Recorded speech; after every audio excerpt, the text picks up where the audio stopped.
예, 안녕하십니까. 민법 교수 유병태입니다. 어, 어제 촬영 음성이 안 됐어.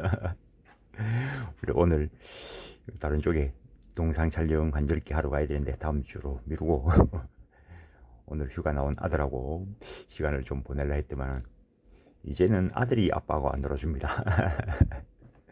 앞에서도 말씀드렸지만 유튜브에 있는 공인중개사용 유병태의 공인중개사 민법 일단 다 들으십시오. 여기에 공부 방법론과 관련돼서 상당히 많이 이야기가 되어 있습니다.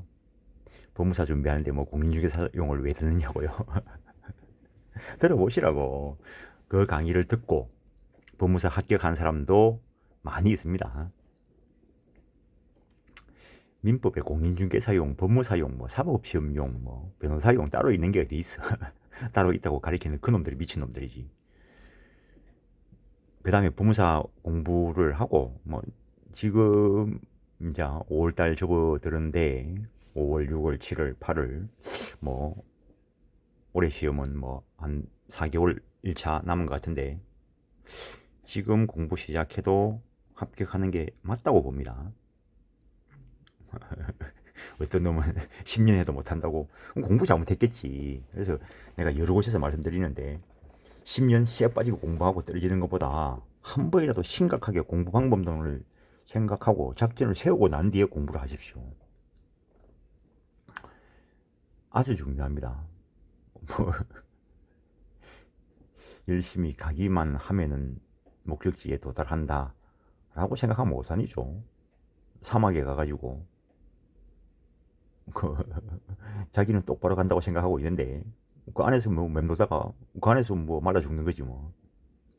왜 별빛을 이용하고 왜 나침판을 뭐 사람들이 만들어냈는지 한번 생각해 보시라고요.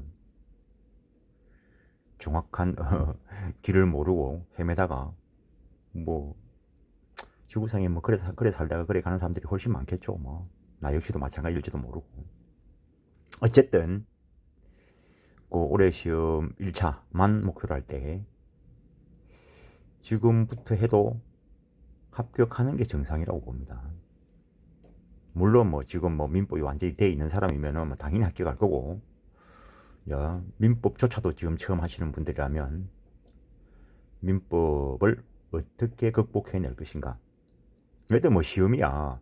저 공인중개사용 민법 48강, 그 다음에 도예 강의, 그 다음에 기출문제 그 강의가 두 가지가 올라 있을 겁니다. 버전이 중앙법률교육원에 뭐 그 정도 하고, 그 공인중개사용 범위에 안 들어가는 것들은 뭐 법 조문하고 지금 내 교과서 읽으시면 될 거고. 어쨌든 뭐 좀 더 여력이 되시면은 중앙법률교육원에 그 조문 강의를 올려놨습니다. 조문 판례. 거기에는 가족법도 들어있으니까 그거 활용하고, 그리고 지금 현재 정민 이 시리즈 여기에 뒤에 보면은 판례 색인이 있는데 그한 10년치 판례 그것만 소화해내도 민법 90점 나옵니다. 뭐 그 간단한 걸 갖다가 뭐 헤매고 앉아있어. 모든 걸 다 하려다가 아무것도 못하는 거지. 누구에게나 친구는 아무에게도 친구가 아니라고 생각합니다. 나는 뭐 옛날에는 나의 적은 나의 적의 적은 친구다 뭐 이런 말도 있었는데, 누구에게나 애인이 되면은 누구에게도 아무 의미 없는 사람이죠. 오늘 갑자기 그런 생각이 났는데, 옛날에 처칠이 뭐, 뭐 계란을 낳지는 못하지만 계란을 먹을 줄은 안다고, 그림을 그리지는 못하지만 그림을 볼 줄은 안다고. 볼 줄 아는 거하고 그리는 거하고는 완전히 천양지차죠. 새겨들으시기 바랍니다. 어제 열심히 녹음했었는데 어쨌든 시험 작전을 잘 짜십시오라고 말씀을 드리면서, 하여튼 앞에 했던 게 자연인과 관련되는 능력 이야기를 했었고, 그리고 미승년 후견, 승년 후견, 한정 후견, 특정 후견, 임의 후견, 그리고 가족법에 가면은 민법 교과서에서는 크게 이야기하지 않는데 실무상 뭐 알아놔야 되는 거 임시후견 이것들이 있습니다. 여기 때는 뭐 객관식이야 이 표만 가지고도 되고 아이고 주관식이 혹시 나오더라도 이 표만 가지고 되고 이해 상반행위에 해당하는 것 이해 상반행위에 해당하지 않는 것뭐 특별 대리인 스님과 관련되는 이야기인데 도에는 여기에 있지만 교과서에는 대리 쪽에서 다른 것들과 비교해서 넣어 두었습니다. 그리고 이제 부제자 보게 될 것인데 교과서 36페이지 주소 그리고 부재 실종을 연이어서 보게 될 것인데 민법상 주소제도 사람과 장소의 관계를 주소라 한다. 물건이 있는 장소는 주소가 아니다. 당연한 얘기고 물건이 있는 장소도 법적인 의미를 가지는 경우가 있습니다. 특히 채권법 총론 특정물 채권과 관련되어서 거기 가서 보는 거고 주소를 정하는 표준 어떤 등록 등의 형식을 요하는 형식주의 그런 형식 갖추지 않더라도 실제 생활의 근거가 되는 것을 주소로 하는 실질주의 정주의 의사 주소 설정 의사가 있어야 된다고 하는 주관주의 정주의 의사는 없어도 실제 정주 사실만 있으면 된다고 하는 객관주의 그 다음에 주소는 한 곳만 둬야 한다는 단수주의 주소는 여러 곳 둘 수 있다는 복수주의 이런 것들이 있는데 우리 민법상 어떻게 하고 있는가에 대해서 별거 아니지만 옛날에 사법시험에 나온 적도 있습니다. 이거 우리 민법은 생활의 근거가 되는 것을 주소로 한다라고 함으로써 실질주의를 취하고 주소는 여러 개 있을 수 있기 때문에 복수주의를 취한다. 즉 주민등록지, 본적지 이런 것과 주소는 다른 개념이다. 물론 주민등록이 주소로 추정되고 하기 때문에 법상 그것을 기준으로 다루는 것들이 있기는 하지만 주민등록지하고 주소지는 다른 개념이라는 것. 우리 민법은 의사 무능력자를 위한 법정 주소제라는 규정이 없는 것으로 봐서 객관주의를 취한다. 즉 정주의 의사는 필요 없다라는 이야기.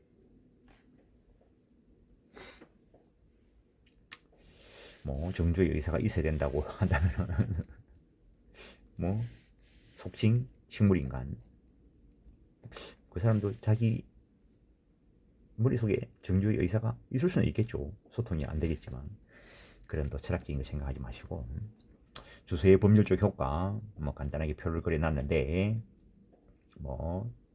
이것들도 객관식 문제에서 나올 수 있지만 이거는 이런 걸 시험 문제 내는 사람이면 그 내는 사람이 이상한 사람이고 어떤 부재 및 실종의 표준 그래서 지금 보고 있는 거고 변제 장소 금전 채무 이행지 채무자 주소지 채권자 주소지 이런 거 상속 개시지 피상속인의 주소지 마지막 주소지 말하는 거죠. 다음에 음행위 수표행위의 장소 음법 수표법에서 공부하시고 다음에 재판관들의 표준 지금 공부할 때는 재판관들의 표준이 되는 게 원피고 주소지하고 관계 있다 이런 관념을 갖는데 합격하시고 나면은 어마무시하게 중요합니다. 저거 내가 한 사건 중에서 부동산이 제주도에 있는데 그 소유자는 서울에 거주하고 있다는 거죠.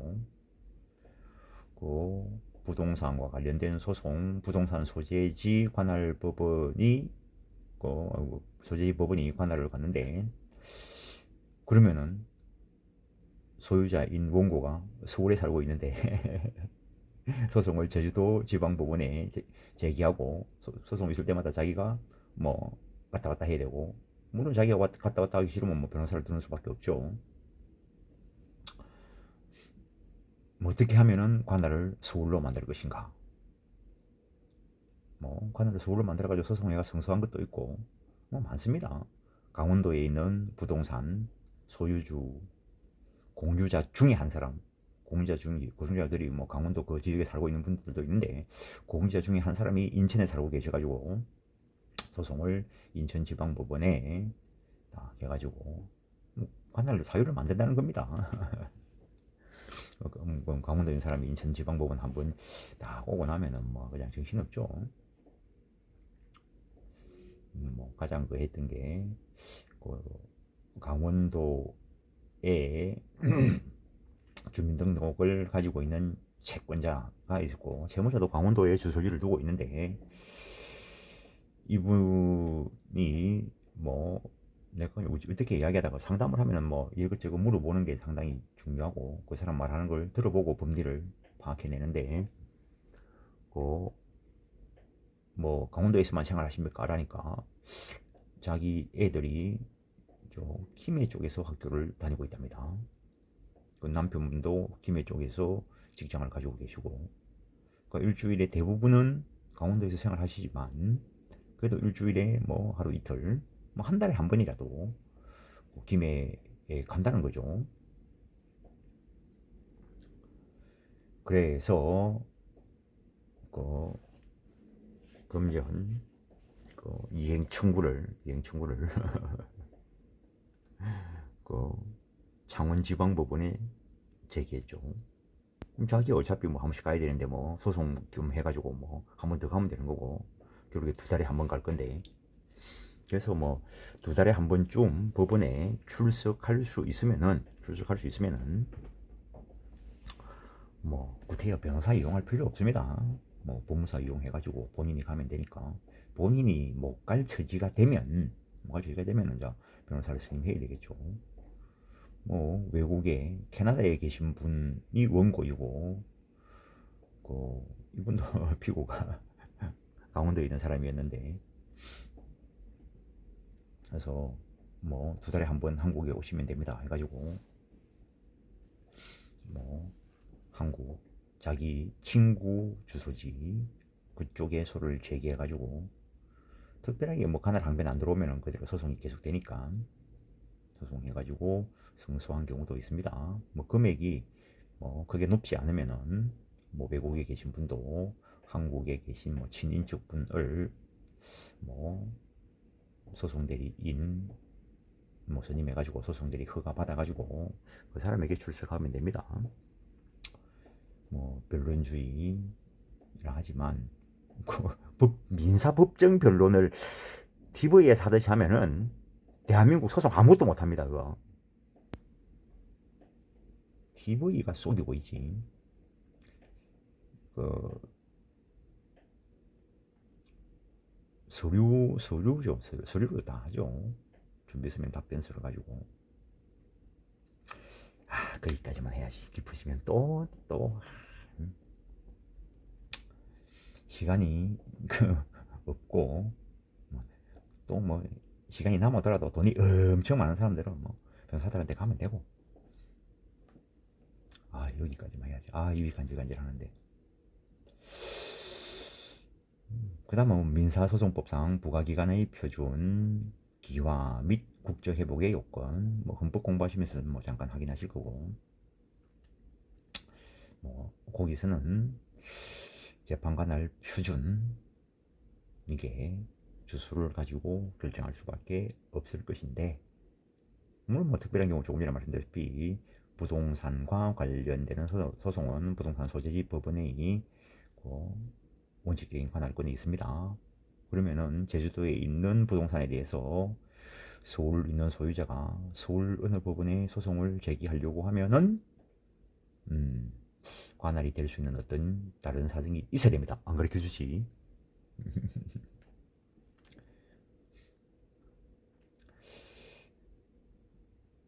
민법 교과서 어디에서도 안 가르쳐 줍니다.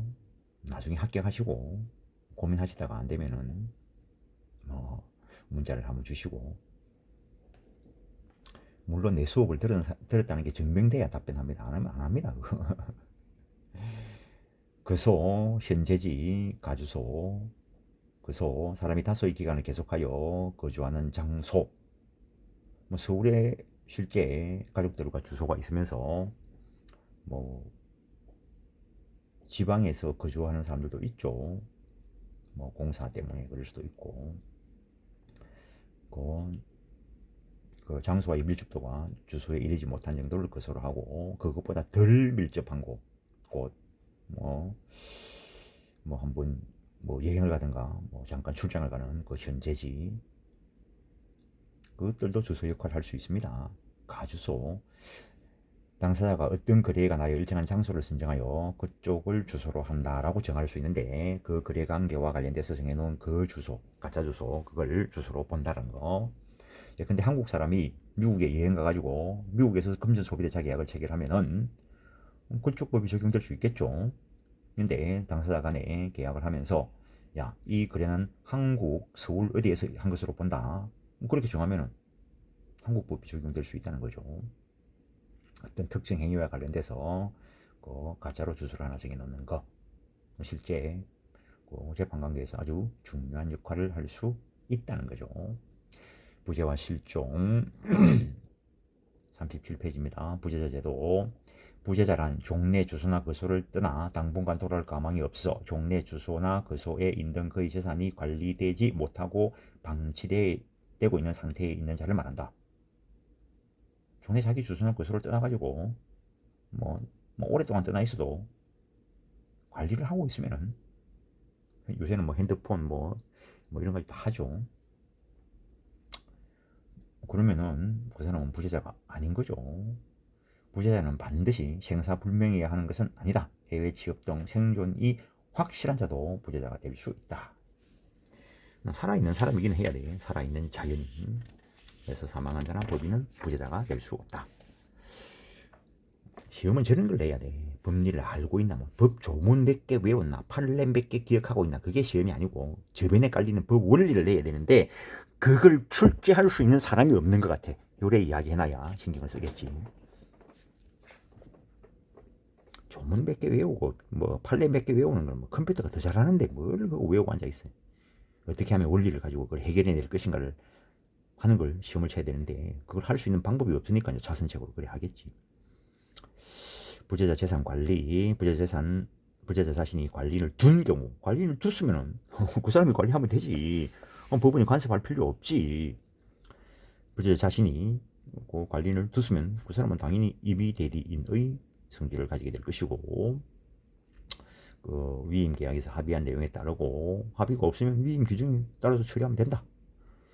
예외적 간섭, 본인의 부재 중 재산 관리인의 권한이 소멸한 때 또는 부재자 생사가 불명한 경우에는 법원이 간섭할 수 있다. 근데 부재자가 잠깐 그 여행 간다고 갔다가 연락도 안 되고 뭐 관리를 두지 않은 경우, 이 경우 법원은 이해관계인 또는 검사의 청구에 의해서 재산 관리에 필요한 처분을 명하여야 한다. 뭐 이해관계인이 없을 수도 있죠. 그랬을 때 뭐 공익의 대표자 검사에게 이걸 청구할 수 있도록 한다는 거죠. 여기서 이해관계이란 재산 보존의 법률상 이해관계를 가진 자, 사실상 이해관계 가진 자는 신경 안 쓴다는 거죠. 그래서 법 교과서에서 이해관계자이라면 법상 어떤 관계가 있어야 돼. 배우자, 상속인, 부양 청구권자, 부재자의 채권자 또는 보증인, 부재자와 연대 채무자가 된 자 등을 말한다. 사실상 이해관계인인 단순한 친구나 옆집 사람, 이 사람들은 여기서 말하는 이해관계인은 아니다는 거죠. 선임된 재산관리인, 법원에 의해서 선임된 재산관리인은 당연히 법정 대리인의 성질을 가지고, 나중에 대의 가면 보겠지만 법정 대리인은 어느 정도 강제적으로 선임됐기 때문에 언제든지 사임할 수 있고, 법원도 심심하면 바꿀 수 있고, 아무 이유 없이 바꾸진 않겠죠. 절차적 낭비인데. 선임된 재산관리인 권리, 의무, 권한 쪽으로 한번 보시죠. 부재자의 재산에 관하여 118조가 정한 이른바 관리행위는 자유롭게 할 수 있다. 118조 대리 쪽에 있는 조문입니다. 보존행위, 성질을 변경시키지 않는 이용, 계량행위, 이런 것들은 자유롭게 할 수 있는데, 재산 매각행위 등 처분행위와 같은 그 관리행위 이상의 행위를 하려고 할 때는 반드시 법원의 허가를 받아야 한다. 그 허가 없이 하면 무효인데, 그 허가는 반드시 사전에 있을 필요는 없고 사후에 받아도 된다. 그리고 허가를 받았다 하더라도 이거는 부재자 본인의 이익을 위해서 해야만 한다. 참고로 보존행위 또는 계량행위로서 법원의 허가를 요하지 아니하는 경우, 부재자의 권리 보존에 전적으로 이익이 되는 거. 부재자 재산에 대한 임대료 청구, 불법행위에 대한 손해배상 청구는 부재자 재산 관리인으로서 당연히 그 권한이 있는 것이므로 권한 외의 초과 행위가 아니기 때문에 허가를 요하지 않는다. 부재자 재산 관리인이 부재자를 위한 소송 비용 때문에 피고로부터 돈을 차용하고 그 돈을 임대 보증금을 하여 본권 임야를 골프장으로 하는 그 피고에게 임대하였다면 이는 118조 소정의 물건 성질을 변경시키지 아니하는 이용 또는 개량 행위이기 때문에 법원의 허가를 안 받았더라도 유효하다. 그래서 그 뭐 관련된 것은 유효하게 인정된다는 것이고,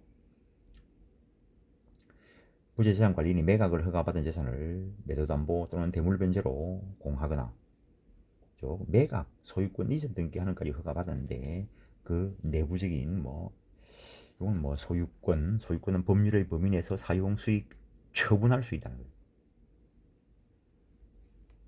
그 중에서 일부 제한하는 이런 거 할 때는 다시 허가 받을 필요 없다. 재산관리 종료, 부재자가 그 후에 재산관리인을 둔 때, 본인 스스로 재산관리할 수 있게 된 때, 본인이 사망이 명백하거나 실종 선고가 있는 때, 본인 또는 이해관계인의 청구에 의해서 그 명한 처분을 취소하여야 한다. 이때의 취소는 소고표가 없다. 당연한 이야기죠. 그냥 확인해 보는 거죠. 이런 게 소고표를 줄 것 같으면, 이런 거에 소고표를 줄 것 같으면 부재자 재산관리인 제도를 둘 필요가 없는 거죠. 아예. 관련 판례, 법원에 의해서 일단 부재자의 재산관리인 선임 결정이 있었던 이상 가령 부재자가 그 이전에 사망하였음이 위 결정 후에 확실해졌다 하더라도 법에 정해진 절차에 의해서 그 결정이 취소되지 않는 한 선임된 부재자 재산관리인의 권한이 당연히 소멸되는 것은 아니다. 당연한 이야기고 하는 게 얘를 탁 떠올리다가 그냥 그거 안 하고 넘어가는 거고. 2번, 부재자 재산관리인이 권한 초과 행위 허가를 받고 선임 결정이 취소되기 전에 이 권한에 의해서 이루어진 행위는 부재자에 대한 실종 선고 기간 만료 후에 이루어졌다 하더라도 일단 유효하다. 실종 선고 제도하고 관련돼서 또 보게 될 것이고, 그 재산관리인의 적법한 권한 행사의 효과는 이미 사망한 부재자의 재산 상속인에게 미친다. 상속되게 될 것이고. 다음, 실종 선고. 실종 선고 제도는 생사 불명 상태에 있는 자가 사망의 개연성이 높음에도 불구하고, 개연성이라니까 옛날에 그 학교 다닐 때 선배 하나가 개연성이 무슨 의미냐 국어 사전 DB 보니까 이렇던데, 거시를 왜 해? 확률이 높다 이 정도 생각하면 되지. 근데 국어 공부합니까? 사망의 확인이 되지 않는 경우 이를 그대로 두면 그 재산을 상속시킬 수 없고, 배우자가 있는 경우 이혼 절차를 거치지 않는 한 재혼도 할 수 없다. 그래서 집을 나간 그분이 오랫동안 연락도 없고 아무것도 없는데 세월이 그랬다는 거예요. 물론 그 사이에 배우자도 있었고 자녀도 있었고 재산도 좀 남겨놨는데 100년이 지나도 어쨌든 연락 없는 그 사람 명의로 등기가 돼 있으니까 다른 사람이 처분할 수가 없어. 하던데요.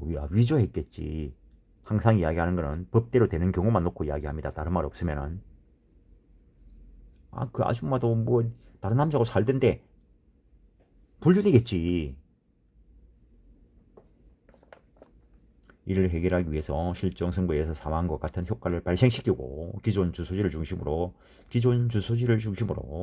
사법적 법률 관계를 확정시키기 위한 제도이다. 여기에 보통 실종과 특별 실종이 있는데, 실종 선고는 종래 주소지를 중심으로 사망 간주시킬 뿐이지 그 사람의 권리 능력을 근본적으로 박탈시키는 것은 아니다. 100년 동안 연락이 안 되고 있으면서 다른 지역에서 다른 여자 만나가지고 살 수도 있어. 거기 애 낳고 살 수도 있어. 외국에 가가지고 사고 치가지고 그 교도소에 있을 수도 있어. 거기서 권리 능력을 가지고 있다는 거죠. 당연히 사법적 권리 능력 가지고 있고, 이 실종 선고가 공법적인 거에 영향을 미치지는 않습니다. 실종 선고의 요건, 부재자의 생사가 분명하지 아니할 것. 생사가 분명하면 죽었으면 사망 처리하면 되지. 살아있으면 실종 선고 관계없지. 생사가 분명하지 아니한 것은 생존에 대한 증명은 물론 사망에 대한 증명도 할 수 없는 상태를 말하는데, 여기서 생사불명은 상대적 생사불명을 말하므로 실종 선고 청구자와 법원에 대해서만 생사불명이면 된다. 당연한 이야기죠.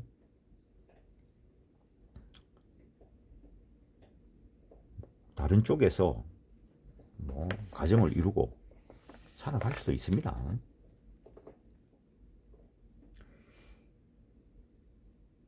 그 다음에 가등부에 사망한 죄로 기재된 자는 사망한 것으로 강력한 추정을 받기 때문에 그 추정이 깨지기 전까지는 생사불명한 자라 볼 수 없고, 사망한 자니까 실종 선고할 수 없다. 실종자에 대하여 이미 실종 선고가 내려져 확정되었는데도 다시 타인의 청구에서 새로의 실종 선고가 이중으로 된 경우 후의 실종 선고를 기초로 한 상속관계 판단하는 것은 위법하다. 당연하죠. 앞에 실종 선고가 확정되어 있으면 그것을 기준으로 해서 상속 등이 문제가 처리가 되는 것이지, 사망 신고돼 있는 사람을 또 사망 신고할 수 없듯이 이미 실종 선고 받은 사람인데.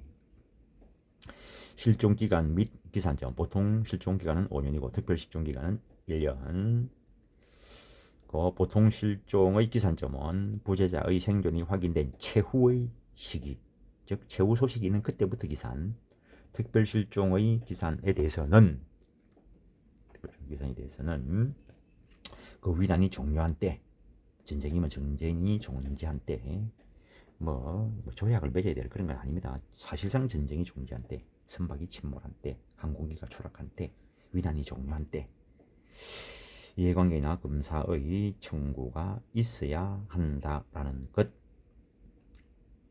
실종자의 배우자, 추정상속인, 유정의 수정자, 연금 채무자, 법정 대리인, 부재자의 재산관리인, 종신정기금 채무자, 생명보험 수취인 등 이런 사람들이 이해관계인인데, 41페이지 직접적인 이해관계인인 1순위 상속권자가 있는 경우 간접적인 이해관계인인 2순위 상속권자는 여기서 말하는 이해관계인이 아니다. 그리고 사실상 배우자, 친구 이런 사람들은 여기서 이해관계인이 아니다. 사실상 배우자는 뭐 어차피 뭐 그 사람이 사망해도 상속권이 없어. 검사를 여기에 포함시키는 것은 공익상 필요하기 때문이다. 법원의 공시체고, 법원에서 부재자 본인이나 생사를 아는 자에 대하여 야 살아있으면은 뭐 신고해. 그 사람 죽거나 살아는 걸 아는 사람이 있으면 신고해. 뭐 6개월 이상 기간을 정하여 공시체고를 한 후 실종자의 생사에 관하여 정보를 얻지 못한 경우에 실종 선고를 하여야 한다. 실종 선고 효과, 실종 기간이 만료한 때 사망한 것으로 간주한다는 것. 실종 선고에 대한 사망 시기, 실종 선고 시가 아닌 실종 기간 만료 시이다. 그림을 보시고 하라는 겁니다. 최후 소식이 있고 쭉인데, 실종 선고를 하면은 최후 소식 있는 때로부터 보통 실종 5년이 경과한 때, 그때 사망 간주된다는 거. 2번, 그리고 실종기간 만료 시에 사망한 것으로 보므로 실종기간 만료 후 선고 전에 한 행위는 원칙적으로 무효다. 다만 대리권 소멸 후에 표현 대리나 선의 취득에 의해서 거기에 의해서 취득되는 것은 거기에 의해서 보호를 받을 수 있다. 판례는 실종 선고 확정 전에 실종자를 상대로 선고된 판결도 일단 유효하다. 그 판결이 확정되면 기판력이 발생하여 더 이상 다툴 수 없다. 앞에서 본 판례하고 연결됩니다. 또한 부재자의 생사가 분명하지 않은 경우 부재자는 법원의 실종 선고가 없는 한 사망자로 간주되지 아니하며 부재자 재산관리인이 부재자의 대리인으로서 소를 제기하여 그 소송 계속 중에 부재자에 대한 실종 선고가 확정되어 그 소 제기 이전에 부재자가 사망한 것으로 간주되는 경우에도 실종 선고 효력이 발생하기 전에 실종기간 만료된 실종자라 하여도 소송 당사자 능력을 상실하는 것은 아니므로 실종 선고 확정된 때에 소송 절차가 중단되어 부재자 상속인 등이 이를 수기할 수 있을 뿐이고, 위 소 제기 자체가 소급하여 당사자 능력 없는 사망한 자가 제기하는 것으로 되는 것은 아니다는 거. 실종 선고로, 그러니까는 법상 처리를 위해서 이런 제도를 두고 있는 것이죠. 실종 선고로 인한 사망 의제 범위. 실종 선고가 내려지면 실종자는 종래, 주소, 그소 중심으로 사법적 법률 관계에 있어 법률상 사망한 것으로 본다라는 거. 따라서 실종자는 권리 능력을 상실하는 게 아니다. 그러니까 다른 지역에서 가족을 이루고 살 수도 있다니까. 실종 선고를 받은 자가 종전의 주소로 돌아와 새로운 법률 관계를 맺기 위하여 실종 선고를 취소하여야 하는 것도 아니다. 그러니까 새로운 법률 관계를 맺는 데는 원래 가지고 있는 그 권리 능력 그런 걸 가지고 하면 된다는 거죠. 종래에 있던 관계 때문에 관련되는 것이지. 종래 그소 중심으로 법률상 사망한 것으로 되므로 실종 선고를 받은 자가 실종 선고 취소 전에 타 지역에서 행한 법률행위나 신주소지에서 행한 그 법률행위 일단 그대로 유효하다. 또 이래야 하니까 또 머리 좋은 사람들은 한 개 더 들어가. 그럼 의사 능력이 있으면 의사 무능력자 못할 것인데. 그런 거 하지 말라니까. 다른 말이 없으면은 모든 것은 정상적인 전제하에서 이야기되는 것이고 거기서 문제되는 것만 가지고 따진다는 거지. 아니면 민법 교과서가 다 엉터리가 돼버리는데. 내가 분명히 전에도 말씀드린 것 같은데 어느 날 아침에 출근하는데 지금은 그 애가 뭐 군대 가고 막 이래 했지만 말도 잘 못하던 애가 딱 어느 아침에 딱 나오니까 아빠 물어볼 게 있는데 뭐 1 더하기 1이 뭐야? 얼마나 기분이 좋았겠어 내가. 애가 말도 좀 하고 이제 숫자도 아는갑다 싶었어 내가. 야 그거 2야? 이러고 돌아서 가려는데 아빠 거기다 1 더하면 뭔데? 거기까지는 뭐야 3이야. 그러고 가려는데 아빠 그러고 1 더하면 또 뭔데? 이제 꿀밤 주고 싶어. 야 엄마한테 물어봐 이러고 갔는데 무슨 말을 했냐고요? 상황이 바뀌면 답이 바뀌어. 그러니까 획일적으로 외우고 있는 거 아무 의미가 없어. 시험을 치니까 그게 좀 도움이 될 수는 있겠지. 근데 무슨 수로 그걸 다 외우냐고.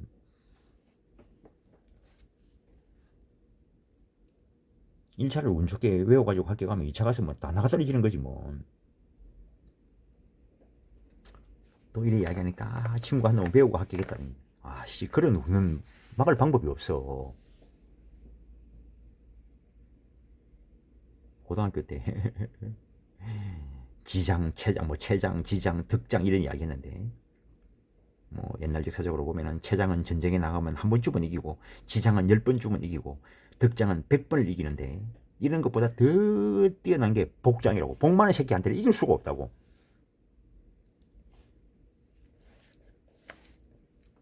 그런 확률이 몇 프로겠냐고 도대체.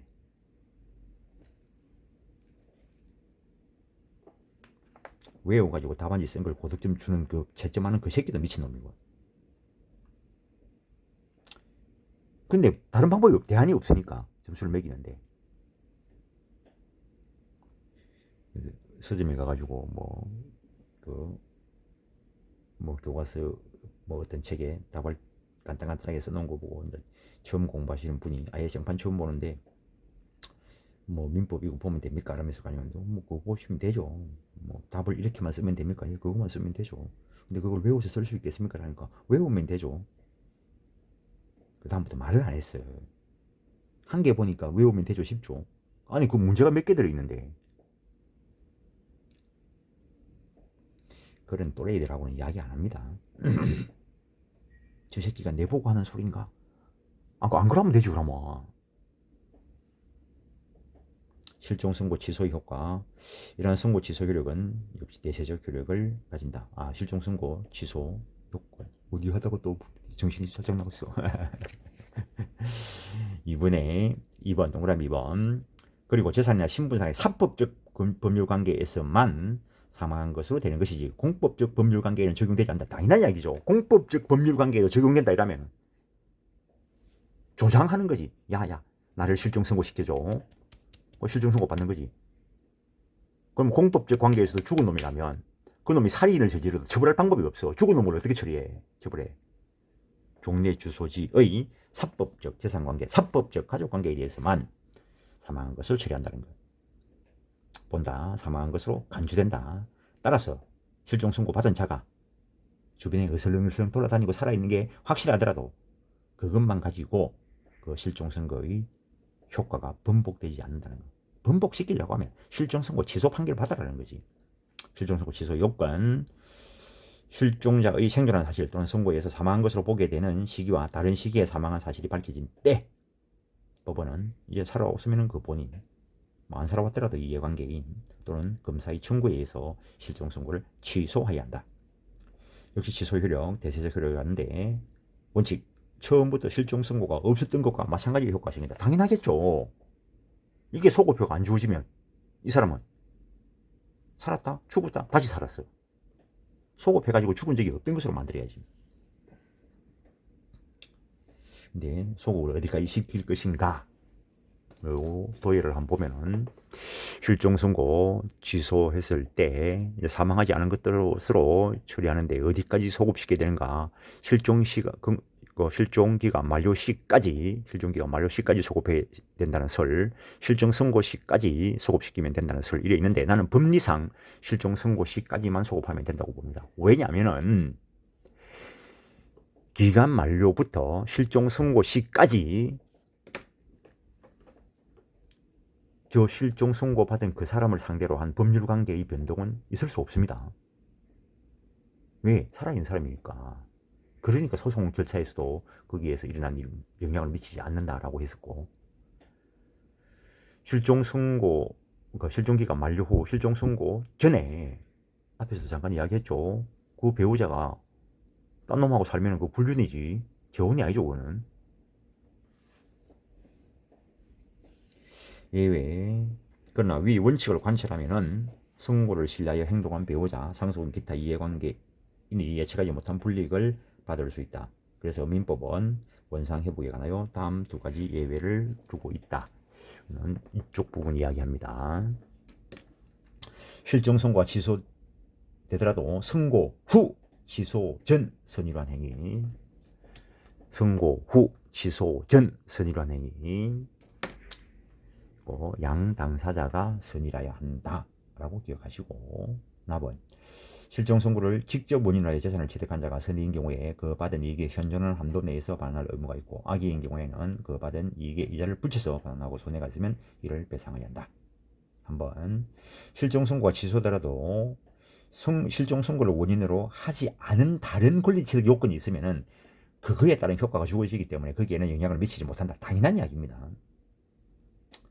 기타 사망 입증 곤란 구제제도, 인정 사망, 수재 또는 화재, 기타 사변으로 사망한 자가 있는 경우에 이를 조사한 관공서는 지체 없이 사망지의 시험 면장에 사망을 보고하고 그에 의해서 기록이 되면 이런 경우를 인정 사망이라 하는데 사실상 추정력을 가진다. 사실상 추정력을 가진다라는 말은 살아서 돌아오는 반대의 증거만 가지고 그 추정력을 깰 수 있다는 거. 실종 선고와 인정 사망 비교표를 만들어 놨는데 보시면서 관념 정리하십시오. 표 그리는 거 외우는 거 아니라 했습니다. 동시 사망 추정, 민법은 2인 이상이 동일한 위나로 사망한 경우에 동시에 사망한 것으로 추정한다. 그 정도 하고, 추정이니까 이것도 반대의 증거가 있으면 번복될 수 있습니다.